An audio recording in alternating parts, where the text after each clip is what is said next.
So, thank you for the introduction. My name is Nicolai van der Smagt. I'm a cloud solutions architect in Infradata. As you said, I'm here to talk to you today about SDN. And, well, we all get a lot of marketing emails in our mailbox every day discussing SDN and vendors, explaining their new products that SDN enabled somehow. But we hear very little actual implementations that are happening. So I wanted to with you of our experience implementing SDN with our customers.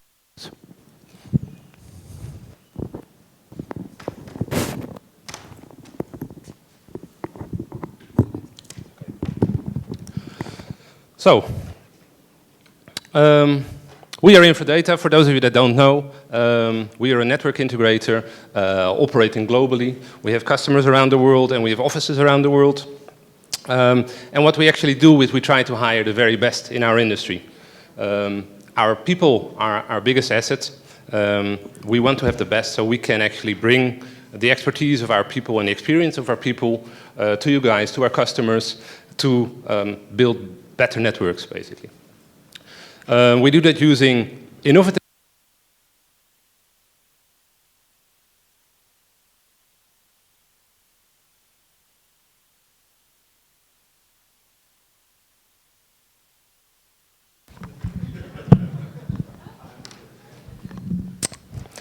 This one works. Yes, it does. This one will keep working, I promise you.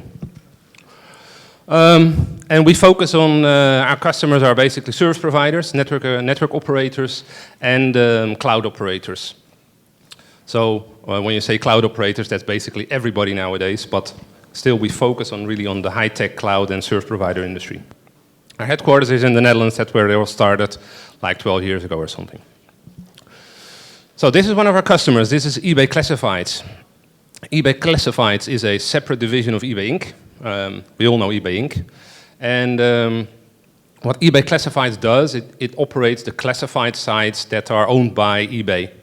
That are sites like Gumtree, Marktplaats in the Netherlands, mobile.de in Germany. The large sites where you can sell the stuff that you don't want anymore to people who still want it. They have data centers in Netherlands, in Germany, and in the US, and they have a network that covers all of those sites. At the bottom of the slide, you see some of their brands. Gumtree is a brand that most of the Polish people in the audience probably know. It is a classified site that's operated by eBay. And I saw on Alexa that it's actually the 27th most popular site, apparently, in Poland, which means that it's bigger than Twitter, LinkedIn, and Bing here. So that's something, right? This is the network that they use to operate. Very high level. They have, at the top, they have a layer 3 infrastructure. This is basically the place where they peer with the internet. Below that, they have a core network of, the edge network is Juniper MX, by the way. They have a core network that is Cisco-based. So this is a Cisco 7600 MPLS network. And in their data centers, they have pretty legacy stuff. They have core switches and distribution switches, actually, that are layer 2. They run in a proprietary virtual chassis, Cisco technology. And connected to that, using VLANs, is their compute infrastructure. So their compute infrastructure is actually, in the legacy environment, it's blade servers. So these are large boxes containing lots of compute power in a single chassis. It is actually chassis everything. So they have chassis switches and they have chassis servers there, and that caused some issues for them. It's not really easy to scale this thing out, and it's not really easy to manage this thing. It is VLAN, so it's kind of fragile layer 2 technology. And whenever they need to expand this, they first need to either put in new blades in their blade chassis, or they need to add blades to the environment, to the existing chassis. Then they need to create some VLANs, they need to create some security policy. And it takes some time to scale this thing up. So whenever a new application or an expansion of their scale was necessary, they had to do a lot of manual steps to make that happen. In particular because at the time in the legacy environment, it was actually the platform owner, so the website itself, that owned the compute environment. So the platform would order a new chassis or a new blade and would ask the data center guys and the network guys, please provision this in our compute environment. And please give me some VLANs and give me some security policy and all that. And then a couple of days later, a couple of weeks later, depending, their scale would be bigger and they would be able to expand their service. So they came to us. We are their trusted network integrator, have been for a while for their MPLS network and their BGP network. And they came to us and they said, we need something better than that. And their primary driver was actually time to market. They wanted to be able to scale their applications more quicker than they were able to do in their legacy environment. And what's more, they didn't want all of the manual steps, so they didn't want platform people asking network people, please give me that in email, and then getting a response and doing that all in a manual sort of way. They wanted automation. They wanted actually the developer to be able to, whenever he needed more scale or a new application, they wanted the developer to be able to actually push that into production without having to go back and forth to the network people. And it had to scale in a more linear way, so they didn't want to bother with every time that they added some infrastructure, compute infrastructure, they didn't want to bother by adding more line cards into a chassis, doing that in the middle of the night, all that kind of stuff. Last but not least, they wanted better reliability. So they wanted to get rid of their layer 2 infrastructure. Layer 2 infrastructure is, of course, vulnerable to things like broadcast storms, and they wanted to get rid of that. So they wanted a layer 2 only environment. So they came to us with this question, and together with them, we drafted some requirements for this new environment, this cloud environment. And in a high level, these are the requirements. These are the main points. First and foremost, it had to be an ecosystem. So they didn't want a monoculture. There's vendors out there that can that call you and that tell you, just leave it all to us. We give you a set of compute, a network, storage, all that we integrated tightly using our proprietary protocols. And at some point, we give you a call and we say, your cloud is ready. Start using it. But they didn't want that. And why didn't they want it? Because their infrastructure is vital to them. They are running their business on their infrastructure. It's everything to them. And they wanted to be in control of that infrastructure. They didn't want a vendor actually driving their infrastructure, because what that means is that the vendor actually drives their business because their infrastructure is so critical to them.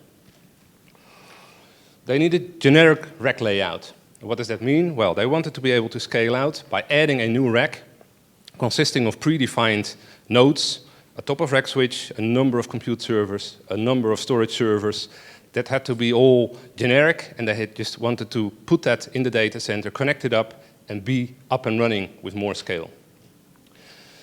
Maybe the most challenging requirement was that it had to be there in 6 months, because their scaling issue and their issues with not having self-service were so critical to their business. It needed to be there in 6 months. And that's pretty ambitious. Of course, they had to integrate with their legacy environment, because they weren't going to do a migration of everything that was in the legacy and just only have cloud. The legacy is going to be there for years to come, and they needed to be able to connect their application running in the cloud to a database, for instance, that's running in legacy. The cloud had to contain not just the production environment, but also the development and the test environment for their developers to start building and playing with new things.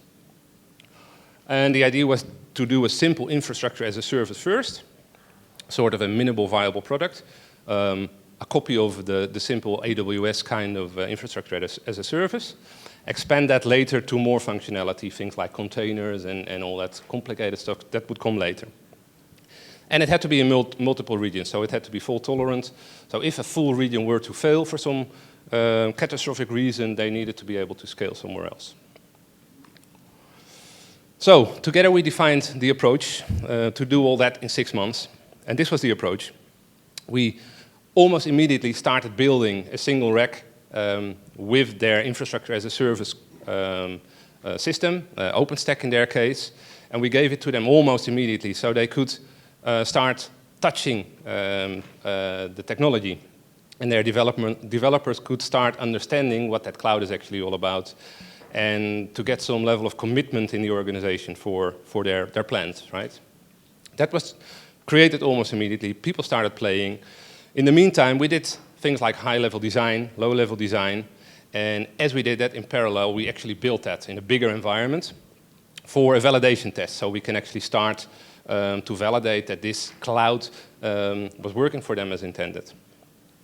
Next step was actually built. So we built the first region in Amsterdam. This was all in 2015. And once we were done building, we started the service, so we launched. That was all well within 6 months. Once we launched, very limited service, simple infrastructure as a service, they actually gave it to their developers and they started putting their applications on it. That meant that they were able to learn, build experience. We were squashing some bugs because yes, even SDN products have bugs. And basically when that phase was done, that's where we are now. And now we are deploying new regions and more features. All of this stuff was done in partnership between eBay, Infradata, and Juniper. We had to be a team to be able to make such ambitious timelines happen. And it worked. So this is very high level again, what we built. At the top, you see these gray and green boxes. This is actually the underlay network. So this is an IP fabric consisting of simple switches that are running a routing protocol to make sure that hypervisors, compute nodes, are able to connect to one another. That's all that that underlay does. The next thing is in the middle, it's the compute and the storage infrastructure. This is actually what it's all about. These are the racks containing a top-of-rack switch, containing a number of compute nodes and containing storage nodes. The things on the side are actually 3 racks per region. This is where we do all of the overlay, so the SDN, and the orchestration. This is where Open Contrail lives, the SDN. I'll talk more about that in a bit. This is where OpenStack lives, and this is also where there's physical routers connecting the cloud to the rest of the network. And there's also some load balancers there. And last but not least, there's the cloud interconnection network. This is the thing that actually is their core that was already in place, and we use that network to connect the different regions together. So, I'm not going to go into too much detail on OpenStack. This is a networking conference, right? And this is not really networking. But OpenStack, what it is where everything comes together. It's the endpoint for their compute, network, and storage. And it is what developers actually use to build their infrastructure. OpenStack takes commands coming from a developer. Give me some virtual machines, give me some network, give me some security, give me some storage, connect it all together, and make it happen. OpenStack is what actually makes that happen. So it sort of exposes this infrastructure to developers for building new infrastructures, for building new applications, and also to the cloud operations team to manage all of the virtual infrastructure. And as I said, developers, they have tools to make that happen. So basically what they do, they use things like Terraform to create a template of an application. All of the VMs, all of the networking, all of the storage goes in that template. They push that template out to the APIs of OpenStack, and OpenStack deploys all that. Next thing is the underlay. So the underlay is actually the switch network. Well, it's not switched anymore, but it's the network of switches that connects all of the hypervisors and all of the storage together. And the way this works is very, very simple. There is no more layer 2, there are no VLANs. Well, there's VLANs, actually the host, the compute node still connects through a VLAN to the top-of-rack switch. But above that, there are no more VLANs. So there's no VLANs in between different racks in the region. It is all IP and BGP for signaling routing information. It is ultra simple. The only thing running on the switch is basically BGP. It uses load balancing with equal cost multipath routing. So a leaf node can connect to all of the spines and spray its traffic across all of the different spines to get better bandwidth. It scales linear. If you need another rack, you just add a new rack containing a top-of-rack switch, which is the leaf. You connect it up to the spine layer, and you have more scale. It is fault tolerant because if you lose a switch, you lose some bandwidth, but you never lose the whole network. In the legacy, if the VSS would die, basically you lose the entire data center, right? And it's built on commodity. So actually these switches are not really special. They're not expensive, chassis-based, proprietary kind of beasts. These are really simple switches running BGP, nothing else. So it's relatively cheap to build. So what did we do at eBay? Well, we gave them a IP fabric using 12 spine switches per data center, per region, 32 leaf switches. We used actually the same switch for leaf and spine. That's very convenient because that means that you only have to have a single model in spare. You only have to understand how a single model works. You only have to operate a single model, a single kind of switch. So that's very efficient, and it drives down your OPEX, actually. One interesting point about this switch, this is actually we use the Juniper QFX switch for it, is that it can do, in a single box, it can do in-service software upgrade. So that means that you can upgrade the box without doing a scheduled maintenance, without doing it at night. The way this works is that it runs the control plane, the Juno software, in a virtual machine. And when it's time for an upgrade, a second VM is spun up. All of the state from the primary VM is copied to the second one. First one gets upgraded, state is synced back, and then the first one becomes the active control plane again. So all of that can be done without any service interruption. What that meant for eBay was that they could really cut back on their cost in the leaf layer because they only have a single top-of-rack switch now, because they can do their software upgrades in service. Of course, there's still a risk if the switch dies that the rack goes down. Yes, if there's really a hardware failure, that does happen. But they fix that in their applications because they make sure that they have distributed the application across multiple racks, so there's always other racks that still have the functionality. So in that case, they would lose some scale, but again, they won't lose the network. They won't lose the application. This works actually using eBGP, and every switch is its own autonomous system. In the leaves, we use 12 40 gigs going up towards the spine and 12 going down towards the compute nodes. That means that there is no overbooking in the network because you have the same amount of bandwidth going up as you have going down. Why is that good? It means that you don't have to worry too much about bursty traffic and about QoS, things like that. So again, this is to keep the infrastructure really simple and keep costs down of OPEX. So about that IP fabric BGP, how does it work? As I said, it's all BGP, eBGP, external BGP. Every single switch has its own autonomous system number. The spines are numbered in a different way than the leaves, so you can easily see whether in the AS path, whether there's a spine or a leaf in that path. And it can be copied across regions because this BGP never leaves the region. So actually we can use the same kind of numbering and the same kind of ASNs in each region. So that's efficient because you always know in every region AS65001 is the first spine switch. What happens is that leaves actually advertise in eBGP all of their connected networks. That means every compute node and storage node address is advertised in BGP. It's advertised to the spine. The spine pushes that to all of the other leaves because a leaf is connected to all of the spines in eBGP. And that means that every single leaf switch knows where all of the other compute nodes are in the network. So this network provides connectivity between compute nodes and storage nodes. That's all it does. It looks like this, just for your information. This is a leaf switch. What may be interesting here is that we have 30 compute nodes in a rack, one new simple servers, commodities again, and a single storage node, a bit bigger, lots of HDD. The switch is actually configured by ZTP. That is zero-touch provisioning. What that means is once the data center guys cable this thing up, they put the patches in specific ports, the switch boots, gets his IP address, and the switch knows from looking at which ports are connected, and by using LLDP, it knows exactly which configuration it needs to create. So then that process creates the config, like the AS number, the point-to-point interface addresses, and the BGP peerings, and the switch is up. The which is up in like 10 minutes. It does a Junos upgrade, so it upgrades the software. But that's maybe like 10 or 15 minutes. And the switch is in business. And then the next step is, a bit out of scope for this, but then all of the compute nodes and all of the storage nodes go through basically the same kind of process to get up and running.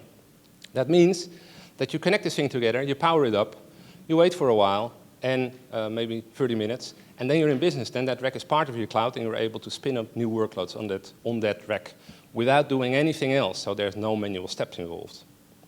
That's brilliant. That saves them like weeks.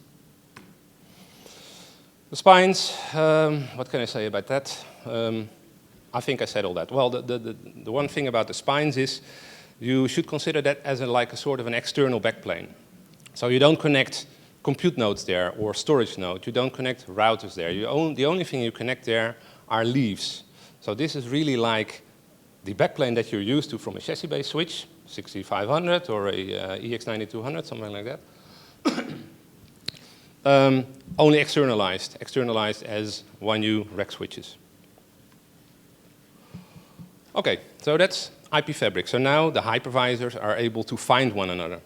But that's not enough, because if you want to spin up workloads, they need to have their own sort of IP addressing scheme, right? They need to be able to connect not only in the BGP RIP of the underlay network, but they need to be able to connect to one another. That's what SDN is for in this case. So they use Juniper Contrail. I'll talk a bit more about Contrail in a bit. But what it does is it enables multi-tenancy on top of the IP fabric. So it gives you VPNs basically on top of that routed data center layer. So it does this. It goes from that physical topology over there, where you see leaf switches and you see compute nodes, and it connects all of those colored like squares into virtual networks. So you're able to spin up virtual machines no matter where, and they are interconnected into a single subnet by the SDN. It is SDN, so it's software defined. That means there's an API. So you don't go into Contrail, into the SDN, and you start configuring things in a GUI. This is all being pushed from OpenStack in this case. So actually you don't really touch the configuration part of Contrail. OpenStack does that for you. And Contrail uses a central control element that signals XMPP towards the virtual and BGP towards the real world for that. This is the architecture in a bit more detail. At the top you see OpenStack. OpenStack talks to the Open Contrail controller. And Open Contrail receives information from OpenStack, and from that it creates network and security policy. That's what the configuration node does. Next step is that the control node actually pushes that information towards the compute nodes, the virtual routers in the compute nodes, and towards the gateways in the network. So they receive routing information from the control node. It is just the control plane of this whole overlay, basically. There's also an analytics node that takes care of receiving all of the network and security telemetry from the environment. And it stores it, and you can analyze it there and do operations, basically. So this vRouter, that's the thing that actually sits in the control node. This is an element, a kernel module, basically, that receives routing information from the control node, and it pushes it to the VM. So this is what actually gives the VM its IP address and makes sure that the VM is able to communicate to whatever it is that it's supposed to communicate to. That's limited by security, because it also pushes security sort of access lists towards the VM. The last thing that's relevant in the Contrail architecture is the gateway. So Contrail also talks to a physical or a virtual, in this case, a physical router, to create routing policy so that the virtual can talk to the real world. This is actually what makes hybrid cloud happen. It is open source, Contrail. That's very relevant in this case because, as I said before, eBay wanted to operate an ecosystem and not a monoculture, so they needed something that fits in that ecosystem, something that they can control, and open source allows them to do it. And it's just sit better in an OpenStack environment, right? Contrail is the #1 commercial SDN being used in OpenStack. Because it is open, and because if you are running an open source OpenStack, you want to run an open source SDN. So Contrail does creates those networks, but it does more. It also makes sure that there's DNS for the virtual environment, there's DHCP, things like SourceNet. It can provide load balancing, it can provide security, it can provide service chaining where you add network functions in between different networks. So, for instance, you could add a firewall or a IDP in between two networks. That's another thing that Contrail does. It is the gateway, it does all of these things. About security, just to make sure that you understand, if you are aware of security groups in OpenStack, then you pretty much know how this works. It takes security that you define in OpenStack, and it pushes those security rules all the way down to the virtual machine. And why is that good? Why is it better than what we're used to? Well, that means that virtual machines within a single network can be limited in the way that they can interact. So you can say, I want these two web servers only to be able to communicate on port 443, for instance, even though they're in the same network. That is something that we couldn't do with VLANs, because with VLANs, not without a lot of tricks anyway. With VLANs, everything is talking to everybody, right? Everybody's talking to everybody. So this is their backbone. They have been running this backbone for a while now. We actually built it for them. They have their own AS, public address space, and they use Juniper MX in the edge and Cisco in the core. They connect to M6, Links, all of those big internet exchanges, and they have loads of transits, just to make sure that their end users get the quickest connection possible. And well, what we did, we added a cloud there. All of a sudden, there's a cloud in Amsterdam, and right now we're building a cloud that's actually in Düsseldorf. So the question is, how do we actually connect those clouds into the rest of the network, towards the legacy infrastructure and towards the internet? Well, that's something we fix with Contrail, because what Contrail can do, it can create a layer 3 it has layer 3 VPN gateway functionality. Oops, sorry. What that means is that you can actually connect Contrail networks to a gateway, to a Juniper MX or a Cisco ASR or something. It's timed, the slide. And you can, that way you can interconnect the virtual with the physical. You can interconnect all of your Contrail routes into a single layer 3 VPN, but you can also do this on a subnet by subnet basis, using route targets, the same way you would do in an MPLS, traditional MPLS environment. So you can have a single subnet connecting to that same subnet that's somewhere in legacy, and you can have a virtual machine in the legacy environment talk to a virtual machine in the cloud in the same subnet. Or you can all aggregate them together in a single layer 3 VPN. And you can also put the internet in a layer 3 VPN if you want. So that meant for eBay, what we did was we took their subnets and the ones that they needed to talk to legacy, we put them in a layer 3 VPN using a route target, and now the legacy and the virtual, the cloud, are in the same subnet. Same thing with internet. So bottom line is, this thing has been in production for this year, 300 nodes in Amsterdam. It works. There's now an expansion going on to Düsseldorf. Next region is being implemented as we speak. And what's best is that self-service that they were looking for, it works. Their developers are really, really happy with the way their cloud works. They're now able to stand up code, create a Terraform template, push it out, and within seconds they have their infrastructure up and running, which used to take them like weeks. The other good thing is it saves them cost, because they are operating all of this with a 4-person team, and that used to be vast amounts of people. So we're not quite done yet. We are still in the business of upgrading. Upgrading OpenStack is not trivial. Upgrading Contrail is not exactly trivial. It's getting better, but that still takes some effort. So we're doing that as we speak.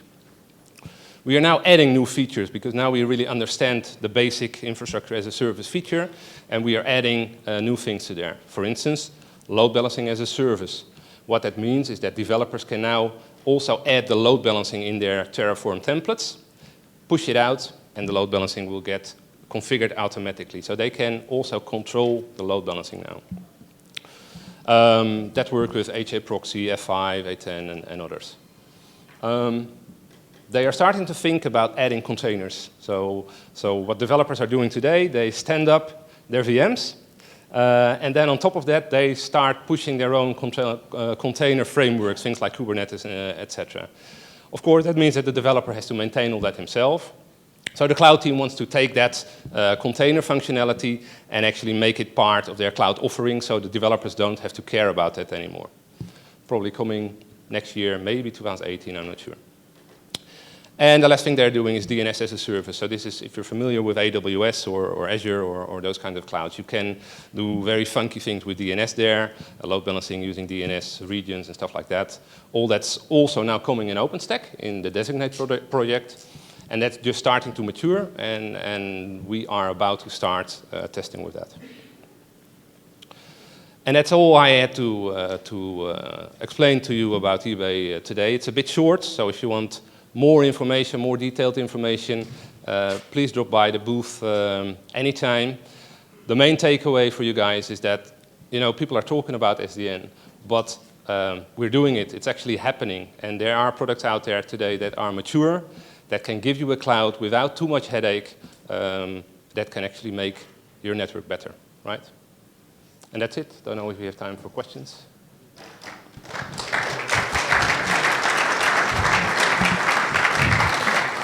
Thanks. Are there any questions from the room? Anyone? Come on, don't be shy. No? So I got a question, because your presentation was about eBay classified, and do you have any implementation in Poland already, just dedicated from Poland? And sorry, what was that? Do you have any implementation in Poland already, just dedicated to Poland? Implementation point? In Poland, in our country. In Poland? Yeah. Ah, sorry. We are in Poland. We don't have any Contrail deployments in Poland today. There are Contrail deployments, but there are no infradata Contrail deployments. But yes, I know of some pretty substantial, I guess there are some people in the room running Contrail probably. So there are implementations out there, not infradata today. Okay. So you don't have any questions, so maybe we can have a 10 minutes break, and about 20 past 11 you got next talk, which will be Sylwester Biernacki. So thank you, Nicolai. Thank you.